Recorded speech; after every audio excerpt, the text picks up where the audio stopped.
I never thought I'd have to Google my own name and find my mother staring back at me. But that's exactly what happened 3 months ago. I was sitting in my office at the tech startup I'd founded, scrolling through LinkedIn during a coffee break, when I saw a profile I didn't recognize. The name was mine, Madison Claire Parker. The photo was my mother. The job title? CEO of Parker Innovations. That was my company, the company I'd built from nothing, the company that had just been featured in Forbes.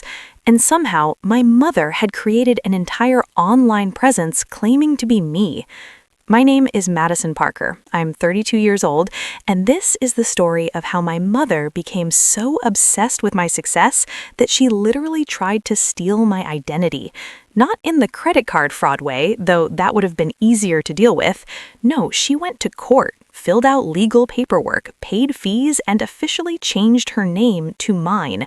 My full name, middle name, and all. And when I found out, when I confronted her about it, she looked me dead in the eye and said, "I gave birth to you. I deserve to share in your success." This is the story of what happened next, of how I fought back, of how I learned that sometimes the people who should be proudest of you are actually the ones most threatened by you, and of how I finally, once and for all, took back control of my own life and my own name.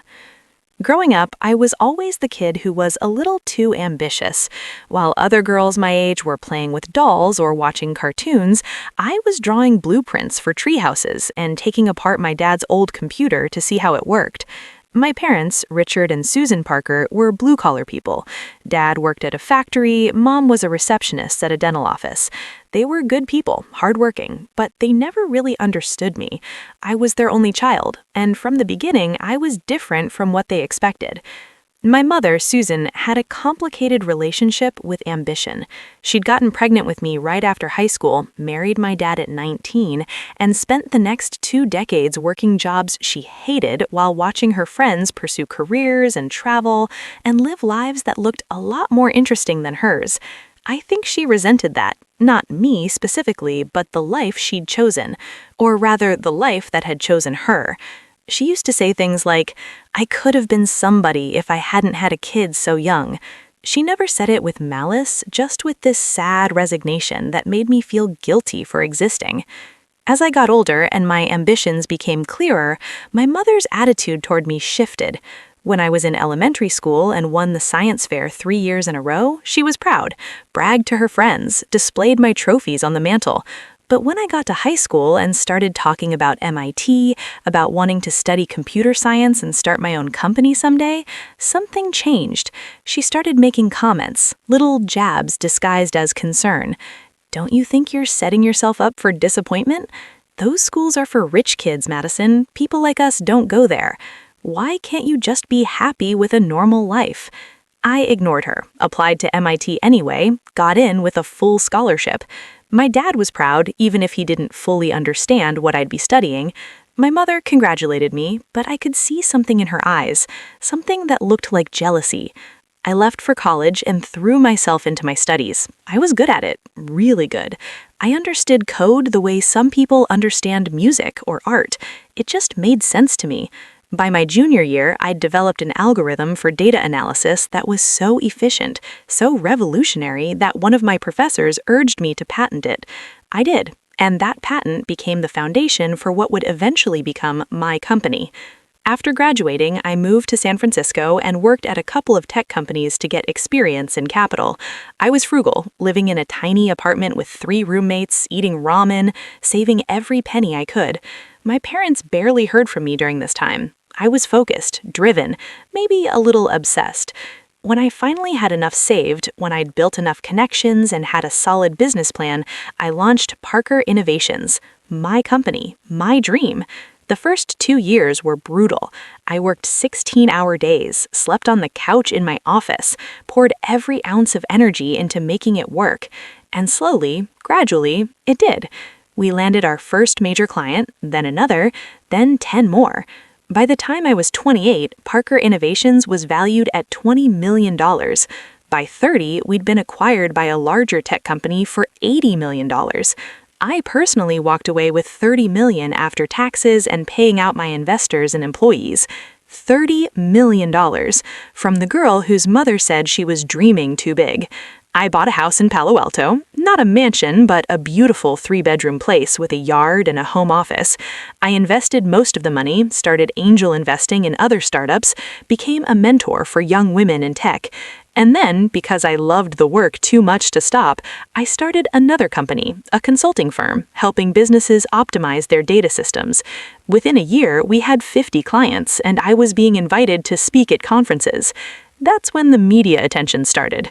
First, it was local tech blogs, then Forbes did a piece on me, the 30-year-old founder who's changing how businesses handle data. Then I was invited to speak on a panel at a major tech conference. Someone filmed it, it's semi-viral on LinkedIn, and suddenly I had 10,000 new followers and an inbox full of interview requests. I was becoming known. Not famous, but known in my industry. People recognized my name.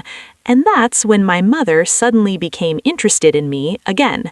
We'd been in minimal contact for years, the occasional phone call on holidays, a brief visit at Christmas every other year. My dad would call me more often, just to check in, but my mother always seemed distant, almost resentful. But after that Forbes article, she called me for the first time in 6 months. "Madison, I saw your article. I'm so proud of you." She sounded different, excited, invested. "Thanks, Mom." I was telling everyone at work about it. My daughter, the CEO, featured in Forbes. Can you believe it? There was something in her voice that made me uncomfortable. Pride, yes, but also something else. Ownership, maybe. Like my success was somehow hers. Over the next few months, my mother inserted herself into my life in ways she never had before. She started calling weekly, asking about my work, my clients, my speaking engagements. At first, I thought she was just trying to reconnect, trying to be involved in my life. But then she started telling people we were business partners, that she'd helped me get started, that she'd always known I'd be successful because she raised me right. None of this was true. She hadn't given me a single dollar when I started my company. She'd actively discouraged me from pursuing my dreams. But now that I was successful, she wanted credit. I tried to gently correct her. "Mom, we're not business partners. I built this company on my own." She laughed it off. "Oh, honey, I'm just proud of you. Let me brag a little." But it wasn't just bragging. She'd updated her Facebook profile to say she was a consultant for Parker Innovations. She started showing up at local networking events in our hometown, handing out business cards that said, "Susan Parker, Advisor, Parker Innovations." People who knew both of us started asking me about it. "I didn't know your mom worked with you. Your mom says you two are planning a new venture together?" Each time, I'd have to awkwardly explain that no, my mother didn't work for my company. No, we weren't partners. No, she wasn't involved in my business at all. I called her. "Mom, you need to stop telling people you work for me. It's not true and it's causing confusion. I'm not saying I work for you. I'm just saying I'm involved, which I am, as your mother. That's not the same thing. You're creating a professional association that doesn't exist. Why are you so bothered by this? I'm proud of you. I'm telling people about you. Isn't that what mothers do?" Mothers support their kids. They don't pretend to be professionally involved in their kids' careers when they're not. She got quiet, then in a cold voice, "After everything I sacrificed for you, this is how you treat me? I put my whole life on hold to raise you, and now that you're successful, you don't want to share any of the credit? Mom, that's not fair. I'm grateful for what you did as a parent, but my company has nothing to do with you." She hung up on me. I thought that would be the end of it, that she'd be angry for a while and then we'd move on, but I was wrong. 2 weeks later, I got a Google alert for my name.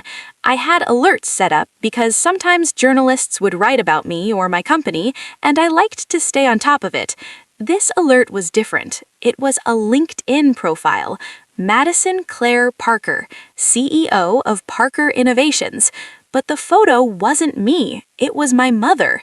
I stared at the screen, confused. At first, I thought it was a fake profile, someone pretending to be me using my mother's photo by mistake. But as I clicked through, I realized it wasn't a mistake. The entire profile was carefully crafted. It had a professional headshot of my mother, digitally edited to look younger. It listed her as the CEO of Parker Innovations, with a bio that was a slightly altered version of my actual bio. It had endorsements from people I'd never heard of, and it had posts, recent posts about her work, her company, her success. I felt sick. I called my mother immediately. "What the hell is this LinkedIn profile? What are you talking about? You know exactly what I'm talking about. You created a profile pretending to be me. I didn't pretend to be you. I used my own photo. But you used my name, my job title, my company. Madison, you're overreacting. I just wanted to have a professional online presence. Then use your own name." I did. My name is Madison Parker now. I froze. What did you just say? I legally changed my name to Madison Claire Parker. It's official. I have the paperwork. The world tilted. I sat down hard in my office chair, the phone pressed so tightly to my ear it hurt. You changed your name to my name? My full name? Why is that such a big deal? I wanted to share in your success. You have the success, I have the name. Now we're both Madison Parker. Isn't that nice? Like we're connected. Mom, that's not connected. That's identity theft. It's not identity theft. I went through the legal process. I paid the fees. The court approved it. It's completely legal to change your name to whatever you want, as long as you're not doing it for fraudulent purposes. And what do you call this if not fraud? I call it a mother being proud of her daughter. I call it me finally getting some recognition for the sacrifices I made. I couldn't speak, couldn't think. This was beyond anything I'd imagined. She hadn't just taken credit for my success, she'd literally taken my name. "Take it down," I finally said, my voice shaking. "Take down the profile. Change your name back. Fix this." "No." "What?" I said, "No. I like being Madison Parker. I like when people Google the name and see my face.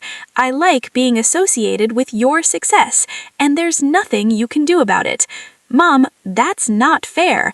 You've always been selfish, Madison, even as a child, always thinking about yourself, your dreams, your goals, never thinking about what I gave up for you. Well, now it's my turn. I'm Madison Parker too. Get used to it. She hung up. I sat there in my office for an hour just staring at the wall. My assistant knocked on the door. "Madison, your 2 o'clock is here." I canceled all my meetings for the rest of the day, went home, sat on my couch with my laptop, and started researching. Could she really do this? Could someone legally change their name to match someone else's name? The answer, horrifyingly, was yes. In most states, you can change your name to almost anything, as long as you're not doing it to commit fraud or evade debts or hide from law enforcement. You can change your name to a celebrity's name, to your favorite fictional character's name, to your own daughter's name. It's all legal. The only recourse would be to prove that she was using the name for fraudulent purposes, to impersonate me, to steal business, to damage my reputation. I called a lawyer the next day, a woman named Jennifer Chen, who specialized in business law and intellectual property. I explained the situation. She listened without interrupting, and when I finished, she was quiet for a long moment. "Okay, this is unusual but not impossible to deal with. The key is going to be proving that she's using the name to commit fraud or cause you harm. She's literally pretending to be me on LinkedIn." That's a good start. We can report the profile to LinkedIn for impersonation. We can also send her a cease and desist letter demanding she stop representing herself as associated with your company. If she doesn't comply, we can pursue legal action for defamation and fraud. And the name change? Can we force her to change it back? Jennifer hesitated. That's harder. She does have the legal right to call herself whatever she wants, but if we can prove she changed it specifically to impersonate you or harm your business, we might be able to get a court order. How long will this take? Months, maybe longer, and it won't be cheap. I didn't care about the cost. This was my life, my name, my identity. We started with the cease and desist letter. Jennifer drafted it, outlining all the ways my mother was misrepresenting herself and demanding she stop immediately. We sent it certified mail. My mother's response came 3 days later, not through a lawyer, just a handwritten note mailed to my office. It said, "Dear Madison, I received your threatening letter. I'm disappointed that you would treat your own mother this way. I have done nothing wrong. I am simply using my legal name and being proud of my daughter. If you continue to harass me, I will have no choice but to tell the media how cruelly you're treating me, how you became successful and then abandoned your mother, how you won't even let me use my own name. I'm sure they'd be very interested in that story. Love, Madison Parker, your mother." It was a threat. A clear, calculated threat. She was trying to blackmail me into letting this go, into accepting that she'd stolen my name and would use it however she wanted. I showed the note to Jennifer. "This helps us," she said. "She's acknowledging that she's using the name to benefit from your success. That's evidence of fraud." We reported the LinkedIn profile to LinkedIn. It was taken down within 48 hours for impersonation. I thought that would be the end of it, but my mother just created another one, and another. Every time we got one taken down, she'd create a new account, sometimes with slight variations in the spelling or with a middle initial. She was relentless. Meanwhile, the confusion was spreading. Clients started asking me about it. I got a LinkedIn message from someone claiming to be you, but it didn't sound like you. Someone named Madison Parker reached out about consulting services, but when I looked into it, it wasn't your company. My reputation was being damaged. People were confused about who the real Madison Parker was. I had to send out a mass email to all my clients and contacts explaining the situation. It was humiliating, having to tell the professional world that my mother had stolen my name and was impersonating me online. Then it got worse. My mother started showing up at events. She'd find out where I was speaking or attending and show up. She'd introduce herself to people as Madison Parker, CEO. Sometimes she'd even wear a name tag with my name on it. Security would remove her, but not before she'd caused a scene. She was escalating, becoming more brazen, more unhinged. I got a call from a reporter at a tech publication.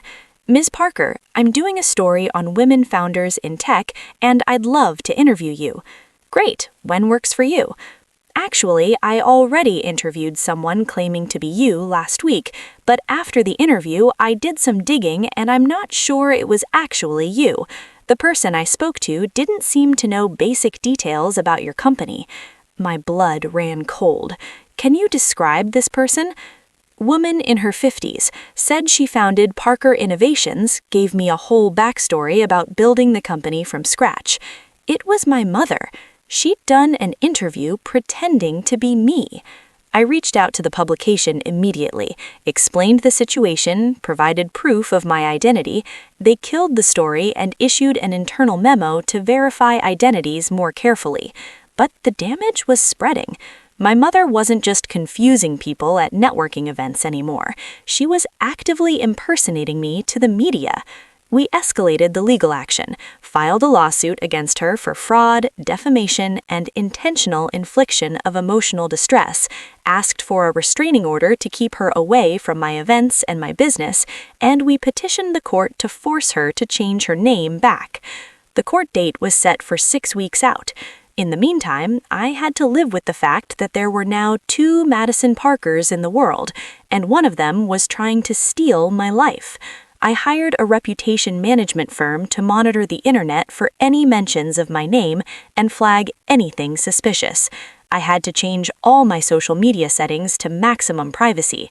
I had my lawyer send letters to every major platform explaining the situation and asking them to verify any accounts claiming to be me. It was exhausting, all-consuming, Every day brought a new crisis, a new instance of my mother using my name to cause chaos. My dad called me. I hadn't heard from him through any of this. "Madison, I don't know what to do." His voice was strained. "Your mother, she's not well. This obsession with your success, with being you, it's not healthy. Dad, she's literally stolen my identity. I know, I've tried to talk to her, she won't listen. She's convinced that she deserves this, that you owe her this. She's talking about you constantly, telling everyone she's Madison Parker, the successful CEO.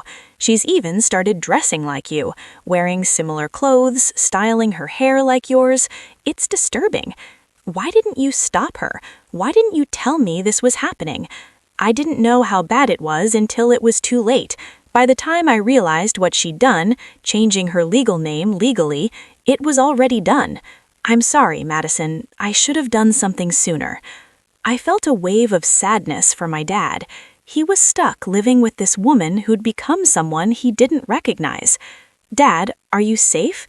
Is she dangerous?" "I don't think so. She's just obsessed. Delusional maybe, but not violent. You should leave. Come stay with me for a while."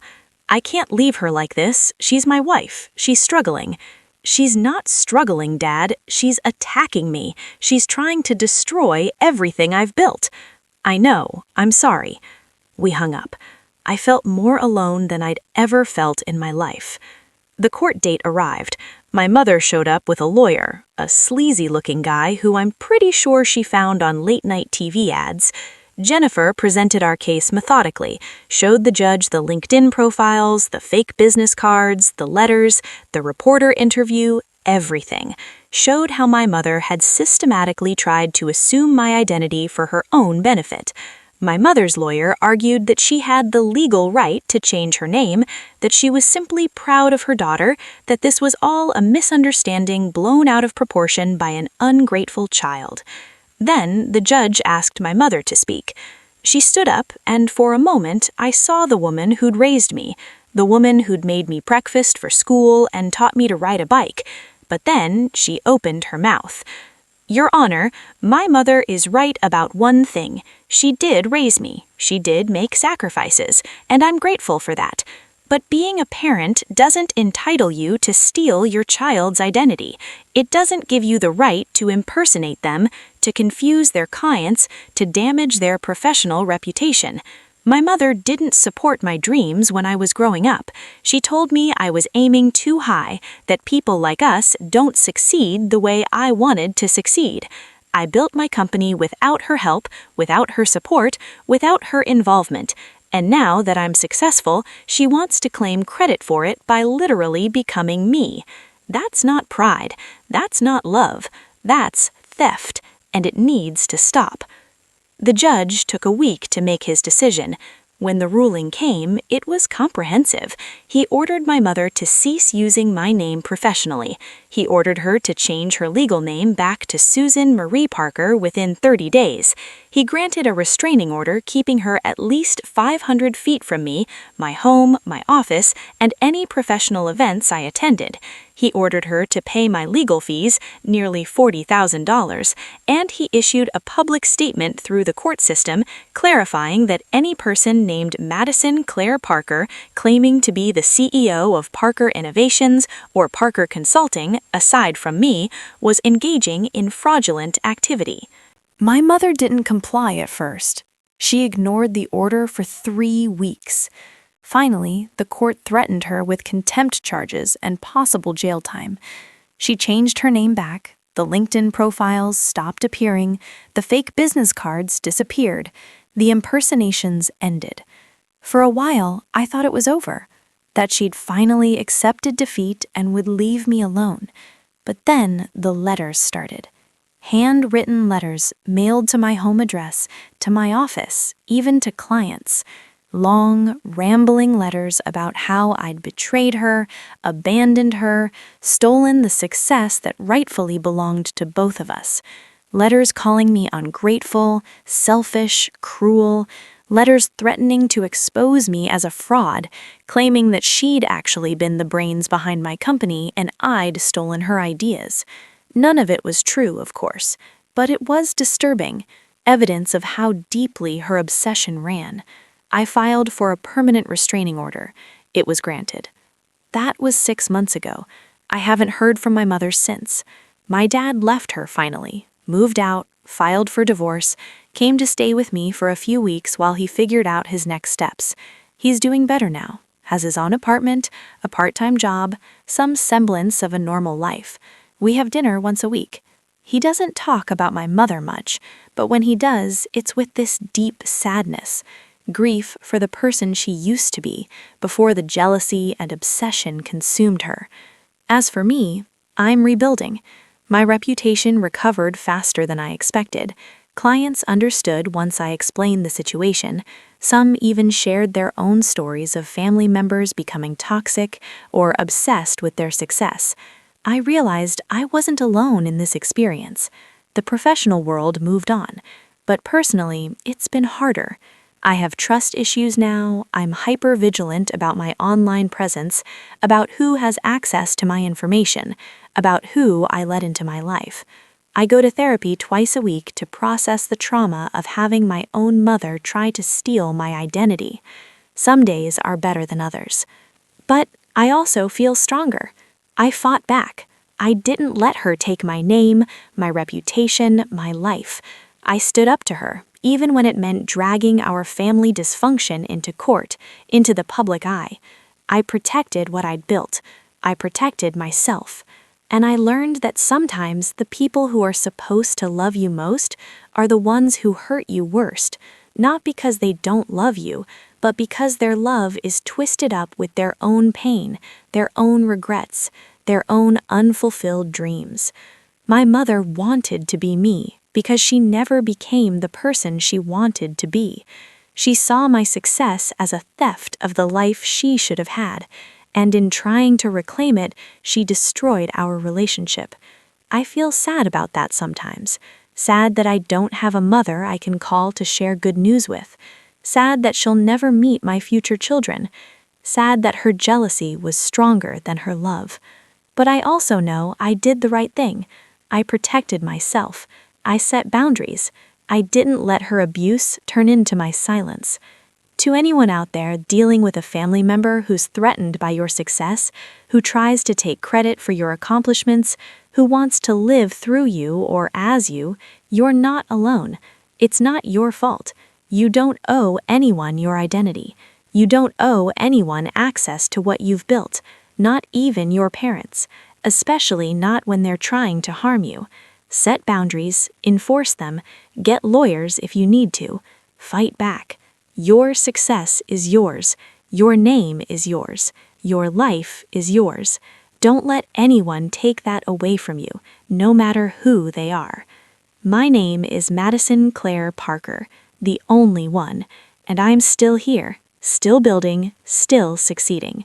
My mother tried to become me, tried to steal what I'd earned, but I'm still standing. I'm still me, and that's something no one can ever take away.